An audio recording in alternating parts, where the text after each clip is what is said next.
To learn about the off-grid lifestyle and to be inspired to live your dreams, click subscribe so you don't miss anything. Hit the bell notification. So in yesterday's video, I was telling you I was having some troubles with the well pump not starting up. It got an air lock or vapor lock on it. So today, or yesterday actually, all night last night, well, until about 9 o'clock. And then this morning, I've been starting the well pump up every hour, running it for 2 minutes and shutting it off. So it's working perfectly now. Contrary to popular belief, I didn't need to hire a well guy to come out and fix my well.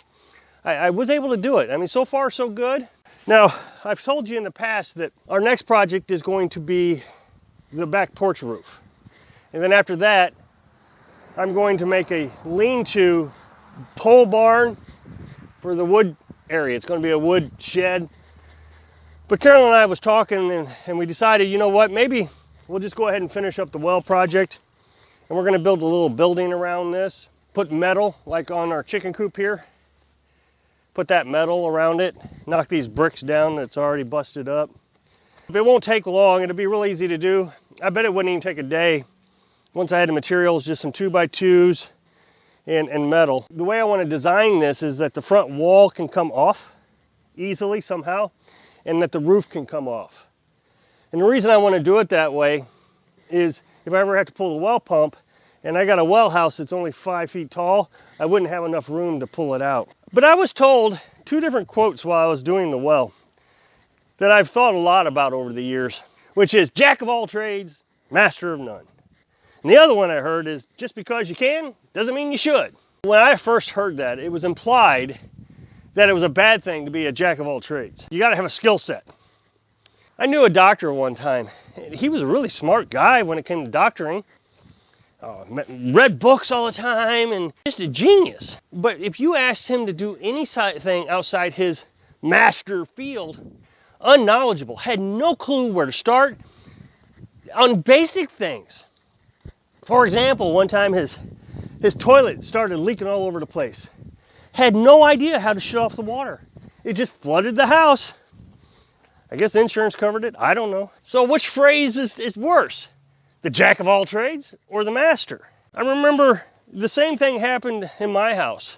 It wasn't long after this doctor had the flooding problem. My daughter was in the bathroom and a noise happened. I didn't know what it was. I just thought it was my daughter running water. I mean, I could hear water running. And she comes walking out. Now, she's real young. Acts like nothing's going on. I said, daughter, I'm not going to give you her name. The water's running. Go shut off the water. She said, no, there's a pipe that's broken. I mean, she wasn't excited about it at all.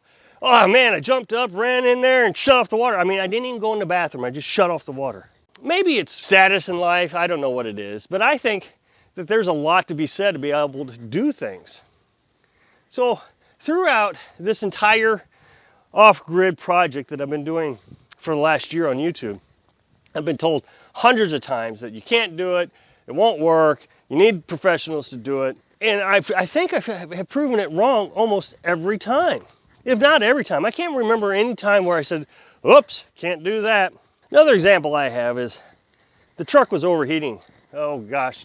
Well, while I was building a tiny house, so it wasn't that long ago, a few months ago, it was overheating. And I assumed it was the thermostat, the best I could tell. But I looked at it, I would have to take the wheel off, the front wheel, to get to the thermostat. And I thought, well, you know, if I run into a problem, I don't even have a vehicle to go to the auto parts store. So I thought, no, I'll take it to a mechanic. And I told him it was overheating, and I told him I thought it was the thermostat. Now remember, this guy's a master at his trade. He looks at it and says, yeah, it's the thermostat, and changes the thermostat. $150, I didn't think that was bad. $150 plus, you know, they're $20 part probably. It did okay for a few days, and then it overheated again. Well, I popped open the hood this time, and I looked at the coolant, and it looked a little low. I mean, not real low, but a little low. So I added some more, and it stopped overheating. Oh, well, maybe he didn't get enough in there, or there was an air bubble or something in it. Well, a few days later, it did it again. It looked a little low. And so I started thinking about it. What could cause it to go low? Well, there's got to be a leak somewhere. I looked and looked and looked, couldn't find a leak anywhere, nowhere. I did something really dumb, and it was warm, the truck was still hot, and I took the radiator cap off. and there was no pressure behind it. The radiator cap had went bad. It's got a little spring in there. You're actually supposed to replace those about every 5 years. I didn't know that. But before I figured this out, I just ordered a new radiator cap. Haven't had another problem since. This jack of all trades, you know, the dumb guy who's not supposed to do anything, he's supposed to take it into the professionals, the masters, and have it fixed. You know, I wasted $150. The radiator cap, I think, was $16. And the thing is in today's society with Google, you can do anything. You can watch any video with YouTube, which is owned by Google. You can Google anything. You can read it if you don't like watching videos. So it is possible. You know, I get a lot of people telling me, you need to show me how you do things. Well, I don't want to show you how to do things. I don't want to give you details step by step on anything, because when I do that, then you're becoming dependent on me doing it for you. You're just following my steps. I think it's important that you learn these things so you can do them on your own. I think one of the things that a lot of people run into is fear. And I know I run into it constantly. Non-stop fear. And 2 examples, the tiny house here. There's a lot of things I didn't have any fear of doing. I knew the floor would work, the walls would work. I had all that figured out. But when I got up to the chimney here and putting the wood stove in, now I had some fear. I almost freezing fear, where I just was frozen. I didn't want to go any further. I kept researching and I kept using excuses. I need to learn more. I need to learn more. Finally, I decided, okay, I'm going to do it. I guess it becomes a financial thing. You don't want to waste the money. That chimney, well, I think if I recall, was right around $300 for all the components. The attic box, the triple wall, the single wall. If I'd have messed it up, oh man. Or cutting a hole in the roof, that was another thing I really didn't want to do. The siding wasn't that expensive, it was $20 a sheet, but getting it to ship out was expensive. And going through Menards, I've talked about Menards, if I have to have any anger in my heart, it's going to be about Menards. Going through Menards, it's impossible to ship anything at a reasonable cost. So I won't ever do it again unless I absolutely have to replace the siding. I won't go through Menards. So the fear almost kept me from doing it. Well, the same thing with the well. Putting in this well liner had me nearly frozen for, well, a year. I've been procrastinating on this for a year. There are other things that got in the way of that. I wanted to build a tiny house first. We needed to get set up. We needed to get the place cleaned up. We had to get the firewood cut. So there was a lot of things that got in the way, but it was easy to say, I'm going to put that on the back burner because it's not that big of a deal. If I'd have messed it up completely, I mean just completely messed it up, I would have had to dig a new well. That's $6,000. That's not money I want to spend. It really isn't. I mean, the property is $4,200. Spend another $6,000, it wouldn't increase the value anymore of the property. The thing that kept me going. If I didn't do something, the well could collapse in on itself. It's going to get so old that it's going to collapse. And so you just have to push through it.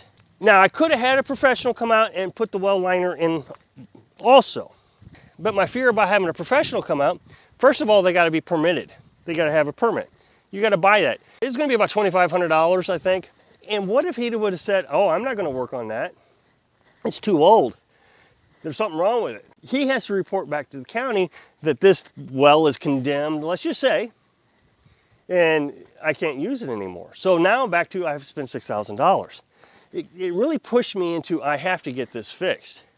Calling the masters and to have things fixed could actually cause you more problems. But one of the things I've always been really, really comfortable with is working on small engines. My grandpa, he passed away when I was 13. I guess he saw a mechanical aptitude from me because he was a carpenter, but he never taught me anything about carpentry. Nothing. He taught me small engines. He actually got a lawnmower motor and a body, and we put it together. We painted it, and we fixed the engine, and it was running. And I cut grass with it for the neighborhood, and I made money with it for, I think, an entire summer. I can tear into a small engine and rebuild it. I've actually considered starting a small engine repair shop. If my business, my online business, ever fails, I probably will do that. I've thought about it many times. I was going to do it 5 years ago. Well, today, I thought, I'm going to do a simple little project today. I'm going to change the oil and clean the air filter on my little lawnmower. And it's not hard. The last push mower I had, and every push mower I've had prior to that, you lift up the deck, there's a screw underneath there, you unscrew it, oil drains out. It's been like that for as long as I can remember. Well, today I lifted up the deck, looked up underneath there, and there's no oil plug, none. So I can't even imagine why would Walmart sell me something that doesn't work. Immediately walked inside, grabbed my phone, Google, how do you change oil on a push lawnmower? And I guess they've gotten rid of the oil plug, because now all you do is you lift it on its side and drain the oil out. Even being a master, I would consider myself seriously a master of lawnmower repair, you still have to learn new things. I hope I can inspire you to be the best jack of all trades when you're living your dream. Thanks for watching.